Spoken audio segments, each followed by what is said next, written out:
Adora stared. Abomination! That's my body. She wheeled herself close and shouted, "Give me my body back." The beggar stared. One woman is, Ngozi don mad. She dey craze, wetin dey worry this one sef? Ngozi in Adora's body came closer. Her eyes were soft. "I didn't ask for this. I just woke up like this. But maybe this wish was to teach you. You don't know what we go through. You mock us like we were animals. Now leave it. Leave what you hated." In the heart of Enugu, there lived a girl named Adora. She was beauty untouched, weight unmatched, pride unshaken. Adora was the only daughter of Chief Ebube, oil magnate and kingmaker. Her beauty had become legend in their community. People would whisper as she passed, "Ah, Adora, the flawless. See how she dey shine like morning sun." She walked like the ground belonged to her, and in truth, it almost did. Every morning, she stood before her full-length mirror, admiring the reflection of what she believed was God's finest work. "Nobody fine past me," she'll say. "Thank God say I no be like those people when they crawl for gutter. God forbid. If na me, I go just drink poison and die." A knock on the door interrupted her self-admiration. A maid, a young woman named Bosse, entered. Her eyes lowered respectfully. "Madam, your breakfast is ready." Adora didn't acknowledge her as she continued studying herself in the mirror. Finally, with a satisfied smirk, she turned away and made her way downstairs, where a lavish breakfast awaited her. Freshly squeezed orange juice, pancakes stacked high, egg cooked to perfection. She ate, occasionally strolling through social media, enjoying the compliment on her latest Instagram post. By noon, she and her friends, Damilola and Fumi, were ready for their usual pastime. They arrived at their favorite location near Enugu Market, where beggars lined the streets, their wheelchair and crutches creating an unmissable sight. Adora, dressed in a designer outfit, took a bundle of crisp Naira notes. With a sly smile, she raised them high into the air, letting the wind tease the beggars with the promise of money. "Crawl for it," she said sweetly. "Make una crawl for her." Tossing the money onto the dusty ground. The scene was always the same. Desperate hands reached out, body struggled, and weak legs and arms dragged across the dirt for a chance to lick Adora's money. This was what she loved, this pitiful human being crawling at her feet. This was entertainment to her, a reminder of her superiority, but among them was one who never moved. At the edge of the group was a girl named Ngozi. Ngozi had dark, intelligent eyes. She had a fragile frame and legs unmoving, but she held herself with a dignity that made Adora angry. Ngozi never reached for Adora's money, never crawled. She simply watched. Every time Adora does this, and for that, Adora hates her the most. Who she thinks she be? Because say she no wan crawl? She feels say she get pride? Stupid cripple. I go show am, Adora hissed one night to her friends. She went to bed burning with anger, vowing she will find a way to humiliate Ngoziness. But that night, something shifted when she woke up. She tried to sit up. Her legs refused her. "Wetin be this nonsense?" she cried. She was no longer in her luxurious bedroom. The sick bed sheets were gone. The chandelier was missing. Instead, she lay on a thin worn-out mat, the scent of dust filling her nursery. She sat up only to fall back down with a heavy thought. Something was wrong. She tried to move her legs. They didn't respond. Her breath hissed. She reached down her fingers, strangling, and touched them. They were thin and lifeless. Panic rushed through her as she turned her head, scanning the unfamiliar room. It was barely more than a shack, wooden walls with gaps that let in silver sunlight, a single stool in the corner, a rickety wheelchair beside her mat. The only window was covered with a torn mosquito net. No, no, no, she gasped, trying to force herself to stand, but her body betrayed her. God, not in my room be this so. She dragged herself to the mirror. A scream pierced the morning silence. She was in Ngozi's body. Gone was the perfect skin.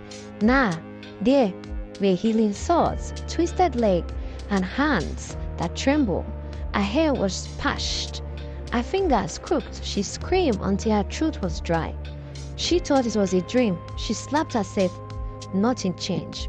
When she rolled out of the room using the same rusty wheelchair, the sun greeted her with no mercy. She saw the quarters properly for the first time. Rows of tiny rooms made from wood and zinc filled with people living with disability. Children with missing limbs, mother dragging water in bowl, men with sunburned faces begging for work or food. Everyone stared at her. She looked away, ashamed but defensive. I do not belong here. I no belong here, but her legs still didn't move. She struggled through the dirt path and was helped by a kind man with one hand. Ngozi, why you dey struggle today like say you dey learn this thing again? He asked. Adora didn't answer. They took her to the usual spot, the begging area. She watched confused until she saw herself arrive. It was her body, flawless, tall, glowing, but inside it was Ngozi. The new Adora walked with grace, but now she bent down, offering money kindly to those who begged. She knelt to tie a boy's shoelace. She gave one man her necklace to sell. Adora stared. Abomination! That's my body. She wheeled herself close and shouted, Give me my body back! The beggar stared. One woman asked, Ngozi don't mad though. She dey quiz, wasn't they worried this for? She turned to the perfect Adora. You return my body. Ngozi in Adora's body came closer. Her eyes were soft. I didn't ask for this. I just woke up like this. But maybe this wish was to teach you. You don't know what we go through. Mock us like we were animals. Now leave it. Leave what you hated. Please, I can't.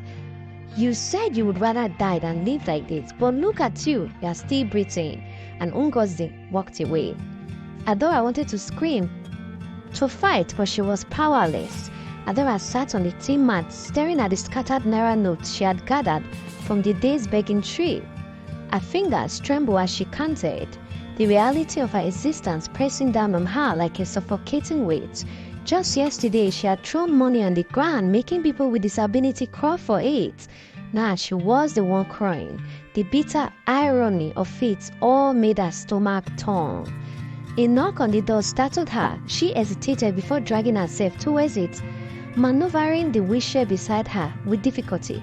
She opened the wooden door and in rolled Mariam, another girl on a wheelchair.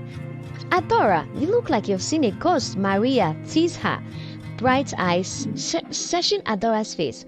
How was today? Any good earnings? Adora swallowed hard. The reality of counting money she had begged for felt degrading. She had always thought begging was easy, just stretching at your hand and looking pitiful. But today had shown her the truth. The hot sun, the endless stares of disgust, the people who pretended not to see her, and worst of all, those who insulted her, calling her a burden of society, a waste of space. She struggled for word, unsure of how to describe what she had just endured. It was hard. Maria laughed, thinking Adora was joking. Hard? You think this is hard?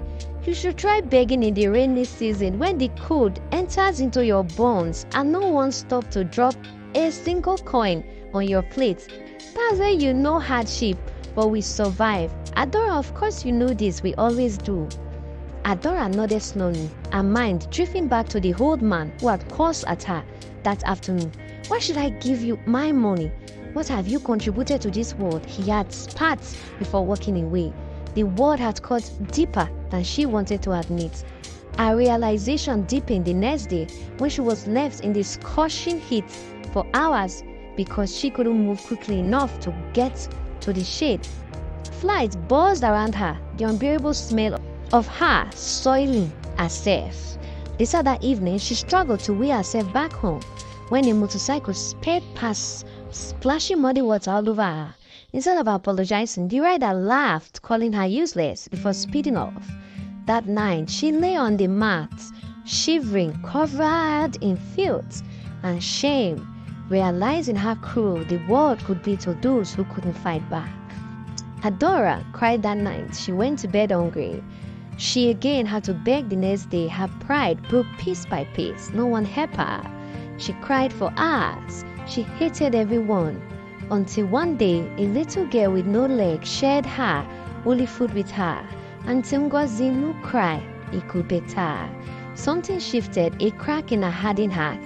Over weeks, she started seeing them not as disabled, but as people with human pain, dreams, people with heart. She stopped hating. She started helping. She learned how to beg, how to survive without pity, how to share even when there was barely enough.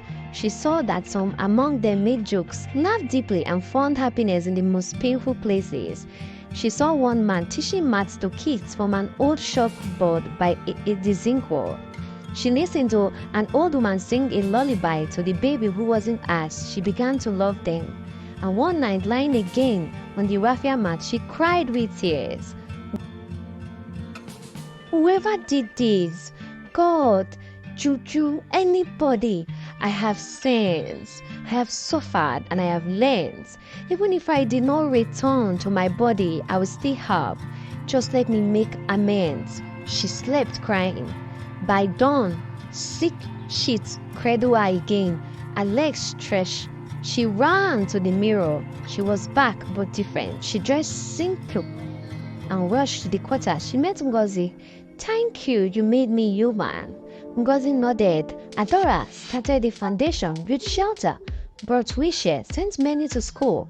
She came daily, not to throw money but to serve food, hug children and listen. She paid for operations, formed jobs for the strong, built classrooms. She told her story to anyone who would listen.